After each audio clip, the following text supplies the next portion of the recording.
দায়িত্ব হলো যারা মজলুম তাদের পক্ষে দাঁড়ানো। আমাদের সাথে আর কেউ না দাঁড়ালে কোনো অসুবিধা নাই, আমরা দাঁড়াবো মজলুমদের পক্ষে। এটা সবাই যেন মনে রাখে যে এখন যারা আলিম ওলেমারা জেলে আছে, আমাকে একজন এসে বললো বিরোধী দলের যে আপনি এমন করে বলছেন, আপনাকে তো তারা জামাতি বলবে, আপনাকে তালিবান বলবে।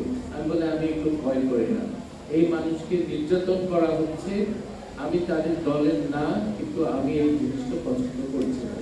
তো এই জিনিসটা অবস্থা যেই অত্যাচারিত হচ্ছে আমাদের দলের মানুষ সেই মানুষটার পাশে দাঁড়িয়ে যাবে সবসময়, এটা মনে রাখবো।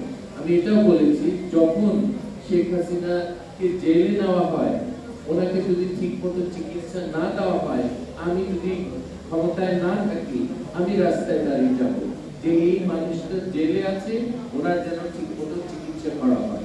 আমি এটাও বলেছি। তো আপনার মনে হয় উনি হঠাৎ শেখ হাসিনার পক্ষ নিচ্ছেন না, যদি অত্যাচার হয় আমরা সেই অত্যাচারের বিরুদ্ধে দাঁড়াবো। এই দলকে মনে রাখবেন, এটা সবচেয়ে বাংলাদেশের সবচেয়ে শিক্ষিত দল অনেক কারণে। তারা আমাদের ঢাকা ইউনিভার্সিটি আমাদের সবচেয়ে গুরুত্বপূর্ণ শিক্ষা প্রতিষ্ঠান। আমাদের ছেলেরা তারা বয়সে কম, কিন্তু তারা অত্যন্ত সুশিক্ষিত, সবচেয়ে মেধাবী ছেলে, সবচেয়ে বড় বিশ্ববিদ্যালয়ে তারা আমাদের দলের নেতৃত্ব দিচ্ছে। এই জিনিসটা বলে যাবে, এই জিনিসটা এরা কিন্তু হেলমেট বাহিনী না, এরা চাঁদাবাজ বাহিনী না, এরা অত্যন্ত শিক্ষিত মেধাবী ছেলেদের, এবং এরা ভবিষ্যতে এই দেশকে নেতৃত্ব দিলে যে সবাই বুঝে গেছে। দেশের সাধারণ মানুষরা কিন্তু গ্রামে গঞ্জে, আমি নিজে নির্বাচনের সময় আমি কাজ করেছি, গ্রামের মানুষরা কিন্তু মুরব্বীরা এই বাচ্চা ছেলে মেয়েদের তাদের কথা খুব মন দিয়ে শুনে, কারণ তারা জানে তাদেরই ছেলে মেয়ে এবং তাদের স্বার্থ রক্ষা করতে এই ছেলে মেয়েগুলি আসে। তো তাদের কথা খুব মন দিয়ে শুনে মুরব্বী এই কথাটা ঠিক কিনা বলেন, অনেক সম্মান করে। মুরব্বীদের যেমন সম্মান করি আমরা, আমাদের ছেলেদেরকে সম্মান করে, তাদের শিক্ষা, মেধা, দেশপ্রেম এবং সাহসিকতা আমাদের দলের সাথে অন্য কোনো দলের তুলনা হয় না। ইমরান খান একটি ইন্টারেস্টিং কথা বলেছিল, তাকে প্রথমবার নির্বাচনের পরে বেশি সিট পায়নি। তাকে বলল তোমার লোকরা কোথায়, তোমাদের সমর্থকরা তারা কোথায়, দেখছি না তো। বলে আমার সমর্থকরা এখনো তাদের বয়স হয়নি, সামনে নির্বাচনে তাদের ভোট আসবে, ভোটের বয়স হবে। আমাদেরও তাই, আমাদেরটা হলো ভবিষ্যৎ। আমাদের অন্য দল আছে, তাদের বয়স্ক মানুষ তাদের অসুস্থ হয়ে দল ছেড়ে চলে যায়, আমাদের দল সেরকম না। আমাদের দল দিনে দিনে বাড়ছে, আমাদের সমর্থন প্রত্যেক দিন বাড়ছে এই দেশে, এবং সংখ্যায় বাড়ছে এবং শক্তিতে বাড়ছে। অনেকে বলে আপনারা বড় দল না, আমরা সাংগঠনিকভাবে বড় দল না, আমাদের গুন্ডা বাহিনী নাই, এটা সত্য। আমাদের টাকা পয়সাও সেরকম আহামরি কিছু নাই, এটাও সত্য। কিন্তু জনসমর্থনের দিকে আমি দাবি করছি আমরা এই মুহূর্তে 1 বা 2 বাংলাদেশ। পরে কি হবো, 1 নম্বরে হওয়ার চেষ্টা করব। এই মুহূর্তে আমরা 1 আর 2 এর মধ্যে আছি নিশ্চিত।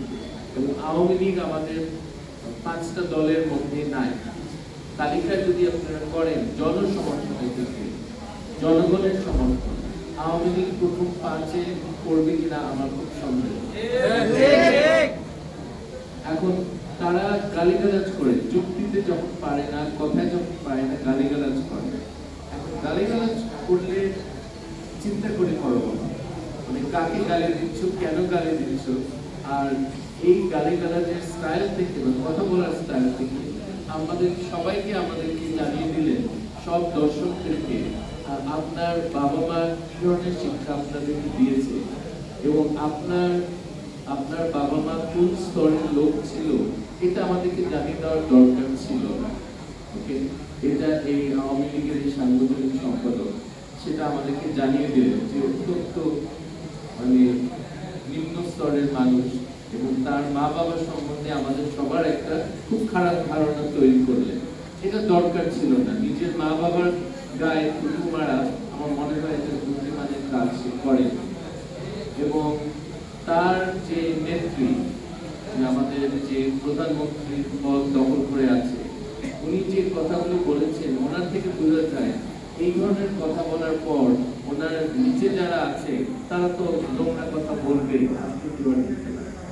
আমি প্রধানমন্ত্রী শেখ হাসিনাকে একটা প্রশ্ন করতে চাই।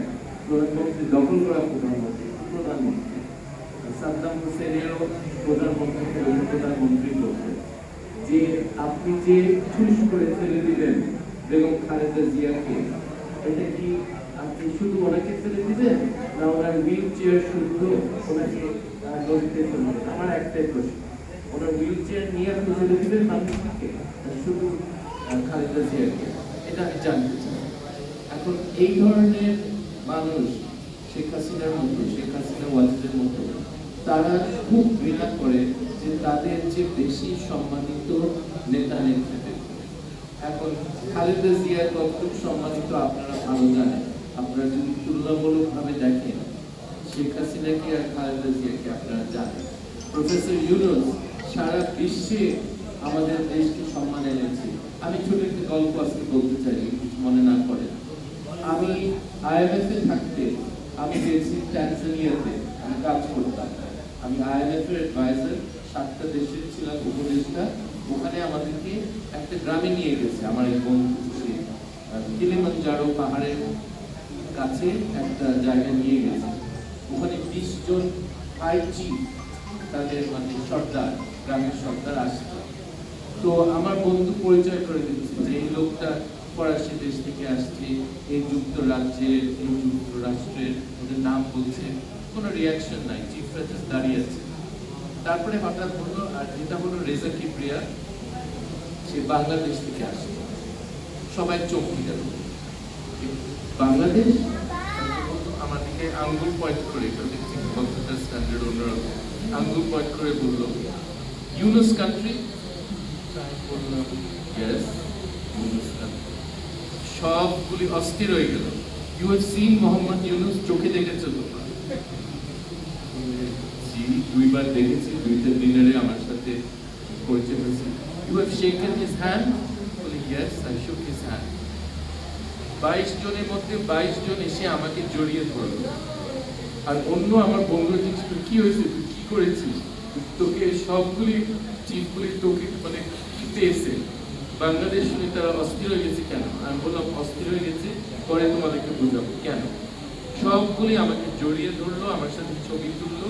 ইউনুস কান্ট্রি, আমি আর কিছু না, বাংলাদেশের নামটা নিয়ে তাদের মাথা ব্যথা নাই, ইউনুস কান্ট্রি থেকে আসছে।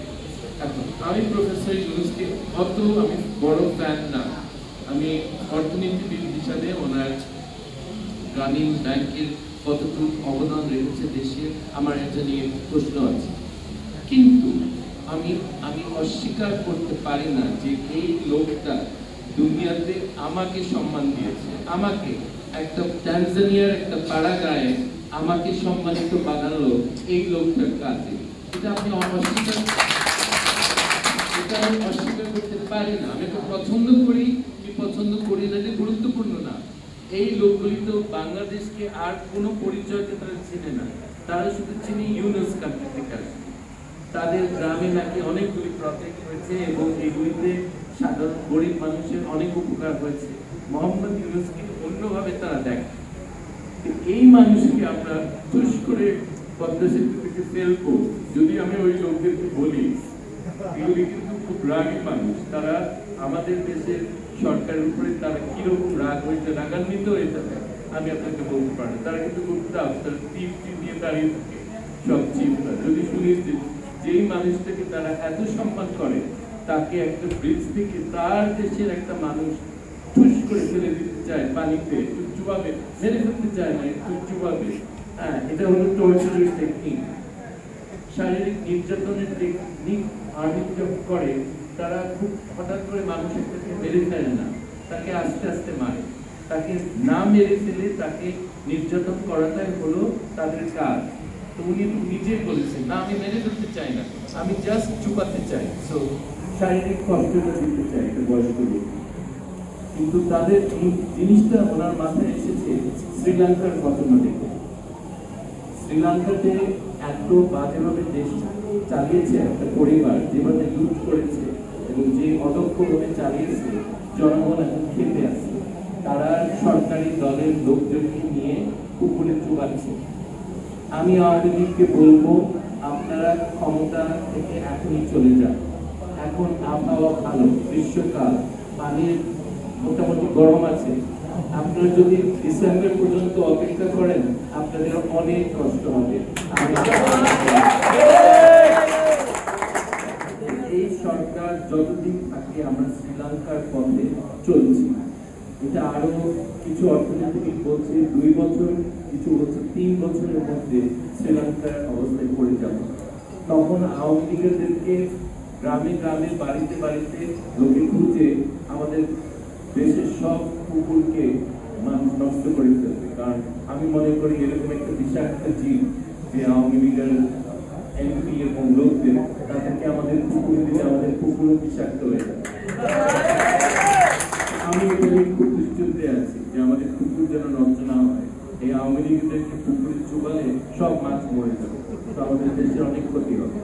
তো আমি এই কারণেও আমি আপনাদেরকে বলছি, আমি চিন্তিত। তো আমরা শ্রীলঙ্কা হতে চাই না, হওয়ার কোনো কারণ নাই। তাড়াতাড়ি তোমরা ক্ষমতা থেকে যাও, দেশের বদদোয়া তোমাদের উপর একটু কমুক।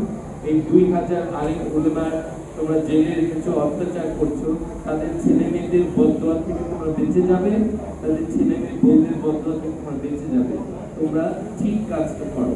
এখন তোমরা ক্ষমতা থেকে পদত্যাগ করো, চলে যাও। তোমাদের টাকা পয়সা হয়েছে প্রচুর, দেশে বিদেশে, সবগুলিকে তোমাদের রাখতে দিব না। কিন্তু তাও তোমরা মোটামুটি ভালোভাবে ক্যানাডায়, বেগমপাড়ায় বা ইংল্যান্ডে বা ফিনল্যান্ডে ভালোই থাকবে। আর এই দেশের মানুষের কষ্ট তো তোমরা কোনোদিন বুঝবে না। আমরা এই দেশকে, আমাদের দল এই দেশকে গড়ে তুলবে। আমাদের এই দেশটাকে আমাদের ক্যানাডা যেতে হবে না ইনশাআল্লাহ। আমাকে 25 বছর আমাদের দলকে দাও, আমরা এই দেশটাকে ক্যানাডায় পরিণত করব। আমাদের ক্যানাডায় পালাতে হবে না। টাকা পয়সা একটা দেশকে লুট করে, গণতন্ত্র ধ্বংস করে আপনারা আপনার বউ বাচ্চা নিয়ে একটা ভদ্র দেশে থাকতে চান। এটাই তো আপনাদের সব, যে এই দেশটাকে একটা বিষাক্ত করে আমরা চলে গেলাম প্লেনে। আমি আগে যে কথাটা বলেছি, আপনাদের একটা চয়েস আছে, আপনারা প্লেনের ভিতরে পালাবেন না চাকা ধরে পালাবেন, এই চয়েসটা আপনাদেরকে দিলাম।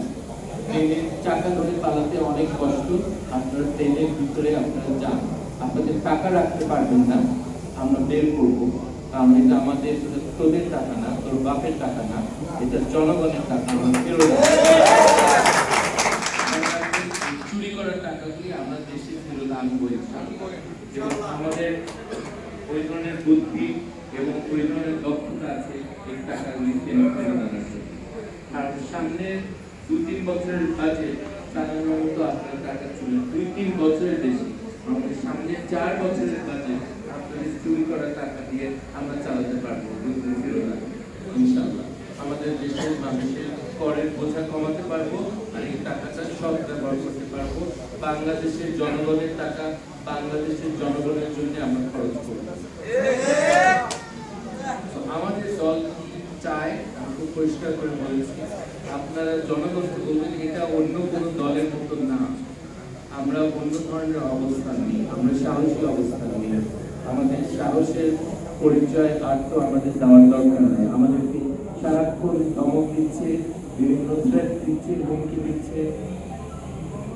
আমি এটা আরেকখানেও বলবো, এখানে বলে রাখি, প্রধানমন্ত্রী নাকি ক্যাবিনেট মিটিং এ মন্ত্রীদের সামনে বলেছেন, একজন বলল যে রিজাকিয়া এটা বলেছে, তো বললাম যে ওকে বলো যে ওর বাবা যেভাবে রক্তাক্তভাবে মরেছে তাকেও সে পরিণত দেখতে হবে। তো আমাকে থ্রেট করছে কিনা না ভবিষ্যৎবাণী করছে সেটা আমি জানি না, কিন্তু এই ধরনের কথা বলার মতো আপনারা জানেন সেই পদ্মা সেতুর কথার পর উনি যে এই ধরনের কথা বলতে পারেন, এটা কেউ আশ্চর্য হচ্ছে।